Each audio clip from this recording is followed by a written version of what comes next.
Good morning, everyone. In previous lecture, we will discuss about the James Mill, his book, and first Governor General Warren Hastings, and some historical aspects about the histories, what is periodization, why dates are important. So today we are going to discuss how do we know what sources do historians use in writing about the last 250 years of Indian history, यानी कि वो कौन कौन से resources थे, कौन कौन से सोर्सेज थे जहाँ से हिस्टोरियंस ने हमारी जो 250 ईयर्स की जो इंडियन हिस्ट्री है उसको पेन डाउन किया, उसको लिखा है. So administration produce records.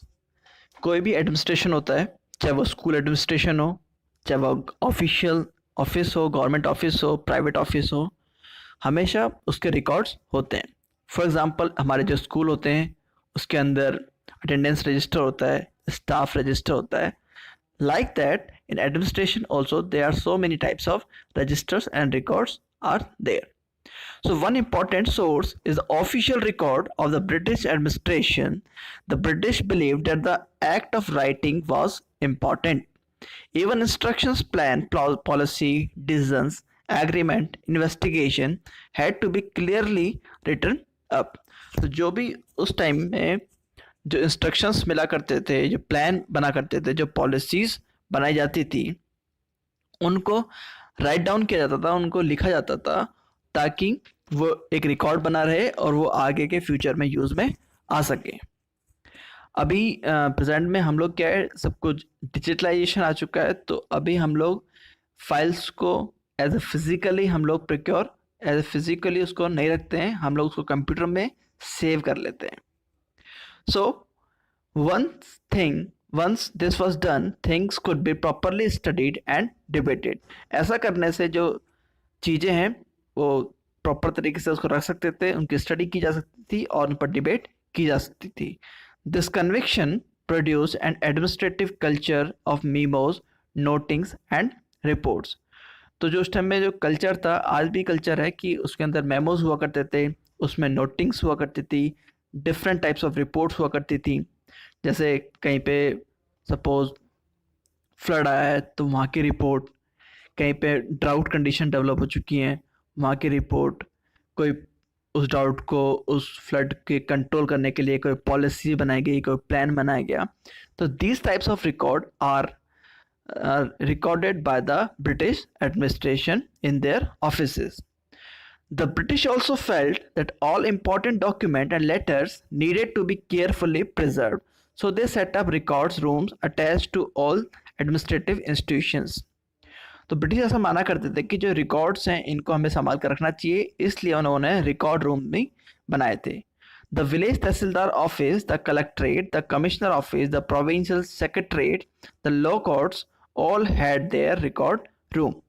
तो विलेज यानी कि जो गांव होता है हमारा, उससे रिलेटेड जितने भी रिकॉर्ड्स होते हैं उसको तहसीलदार ऑफिस में, कलेक्टर से रिलेटेड कलेक्ट्रेट ऑफिस में, कमिश्नर से रिलेटेड कमिश्नर ऑफिस में, इस तरीके के रिकॉर्ड रूम्स बनाए गए थे. The provincial secretary, the law courts all had their record rooms. Specialized institutions like archives and museums were also established to preserve important records. Museums बनाए गए थे जिसमें जितनी भी पुरानी चीज़ें होती हैं उनको रखा जाता है ताकि वो in future as a tourist हमारे काम आ सके और हम उनके जो रिकॉर्ड्स हैं उसमें उसको देख सकें. Letters and memos that moved from one branch of the administration to another in the early years of the 19th century can still be read in the archives. You can also study the notes and reports that district officials prepared or the instructions and directives that were sent by officials at the top to provincial administrators. In the early years of the 19th century, these documents were carefully copied out and beautifully written by a calligraphist. Calligraphy होते हैं, basically calligraphy is a type of writing जिसमें जो हमारे जो अक्षर होते हैं, alphabets होते हैं, उनको बहुत ही ब्यूटीफुली हम लोग क्या करते हैं, उनको डिज़ाइन करते हैं. तो जितने भी आपके रिकॉर्ड्स वगैरह हुआ करते थे, बेसिकली ये किसका वर्क हुआ करता था? कैलीग्राफिस्ट का वर्क हुआ करता था। वो बहुत ही ब्यूटीफुल तरीके से अल्फ़ाबेट्स को बनाया करते थे ताकि चीज़ें समझ में आ सकें और लंबे टाइम तक उसको प्रिक्योर करके रख सकें। सो by those who specialize in the art of beautiful writing, who calligraphist. By the middle of the 19th century, with the span of printing, multiple copies of these records were printed as proceedings of each government department. और बाद में जब हमारे पास printing facilities आ गई थी, तो अब हम लोगों ने इन रिकॉर्ड्स की फ़ोटोकॉपीज़ हमारे जजमेंट के इशू में लेना शुरू की थी, क्योंकि जैसे कोई केस होता है तो उसको हम लोग क्या करते हैं, रिटर्न में फाइल्स में लिखते हैं। तो ये जो लिखने का काम हुआ करता था, ये किसका हुआ करता था? कैलीग्राफिस्ट का हुआ करता था। लेकिन उस टाइम हमारे पास प्रिंटिंग मशीन अवेलेबल नहीं थी। बाद में प्रिंटिंग मशीन अवेलेबल हुई और उन लोगों ने उन सब चीज़ों को क्या करना शुरू किया, उनकी मल्टीपल कॉपीज़ डिफरेंट ऑफिस में भेजना शुरू करी। तो इस तरीके से वर्क हुआ करता था। नेक्स्ट इज, ये देखो एक इसमें क्या लिखा हुआ है, when New Delhi was built, जब न्यू दिल्ली बनाया गया, national museum and the national archives were both located close to the viceregal palace. This location reflect the importance this institution had in British imagination.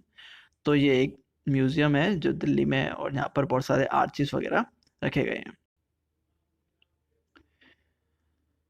The next is survey important. Today also survey is very important. Now जैसे अभी corona चल रहा है, तो corona के related में जो हमारे गवर्नमेंट टीचर्स हैं, उनकी ड्यूटीज़ अभी इनको सर्वे करने में ही लगा रखें। तो हम लोग समझ सकते हैं कि सर्वे किस तरीके से हमारे लिए इम्पोर्टेंट हुआ करते थे। So the practice of surveying also became common under the colonial administration. The British believed that a country had to be properly known before it could be effectively administered. तो जो ब्रिटिशर्स हैं, उनका मानना था कि अगर हम लोग किसी कंट्री को कंट्रोल कर रहे हैं, उस पर एडमिनिस्ट्रेशन करना चाहते हैं, तो उससे पहले हमको उसके बारे में जान लेना चाहिए बहुत ही अच्छी तरीके से, तभी हम लोग उसका कंट्रोल कर पाएंगे। प्रीवियस लेक्चर में मैंने आपको एक पर्सन का नाम बताया था, जेम्स रेनल। तो जेम्स रेनल ने क्या किया था, आपके जो इंडिया है उसको, उसका एक माइंड मैप, उसका एक मैप डिज़ाइन किया था और ब्रिटिशर्स को दिया था, ताकि हम लोग उसकी एक आउटलाइनिंग कर सकें और उस पर कंट्रोल इजीली कर सकें। By the early 19th century, detailed surveys were being carried out to map the entire country. In the village, revenue surveys were conducted. तो जो विलेजेस थे वहाँ पर जो कौन से सर्वे हुआ करते थे? रेवेन्यू सर्वे हुआ करते थे। रेवेन्यू का मतलब यहाँ पर है कि जितना भी टैक्स कलेक्शन हुआ करता था विलेज के अंदर, वो की सब सारी रिपोर्ट्स, मतलब कौन कितना टैक्स देता है, how much land a person individual have, और how much production in 1 hectare. So these all types of data are put in the revenue surveys. The effort was to know the topography, the soil quality, the flora, the fauna, the local histories, and the cropping pattern.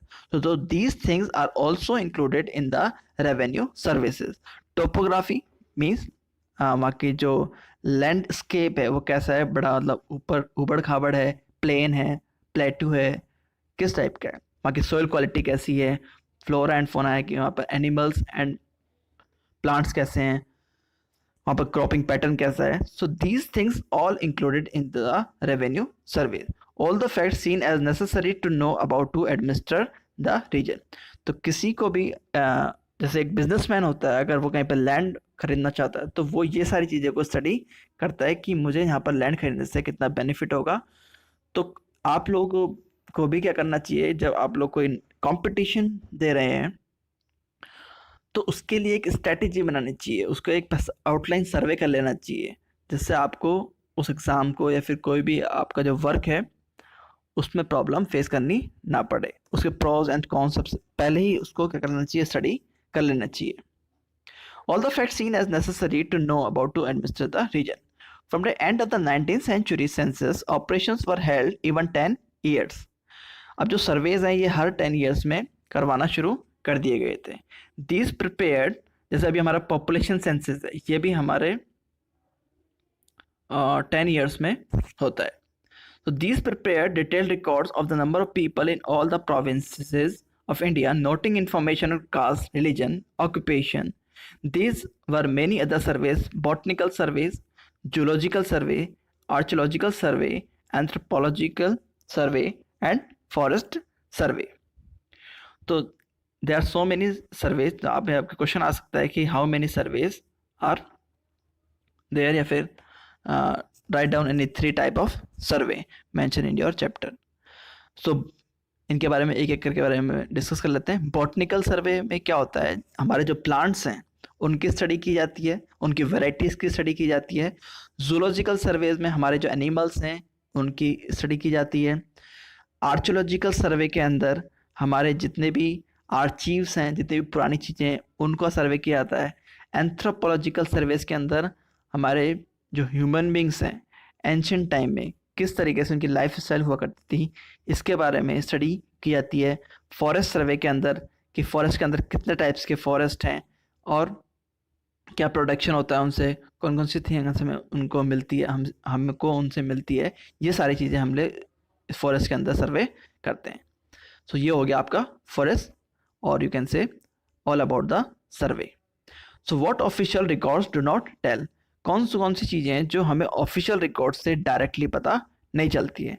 जैसे मैंने आपको previous lecture में बताया था कि अगर आपको अपनी खुद की हिस्ट्री लिखने के लिए दी जाए तो आप किसको प्रेफरेंस देंगे, अपनी खुद की हिस्ट्री को, अपनी खुद की चीज़ें, अपनी जितनी भी चीज़ें आपसे लिंक करती हैं उनको इम्पोर्टेंस देंगे, ना कि आप लोग किसी पड़ोसी की या फिर दूसरी कंट्री की स्टडी आप लोगों की हिस्ट्री में लिखने के लिए लेकर आएंगे.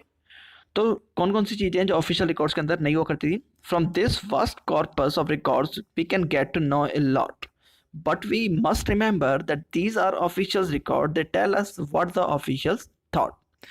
तो जैसा हम लोग जो हमारे ऑफिशियल्स रिकॉर्ड्स हैं इसमें हम लोग वही चीज़ें हमको देखने को मिलेगी जो ऑफिशियल सोचा करते थे. हो सकता है कि जो ऑफिशियल्स थॉट हो और जो ग्राउंड रियलिटी हो उसमें बहुत ज़्यादा डिफरेंस हमको देखने को मिले. सो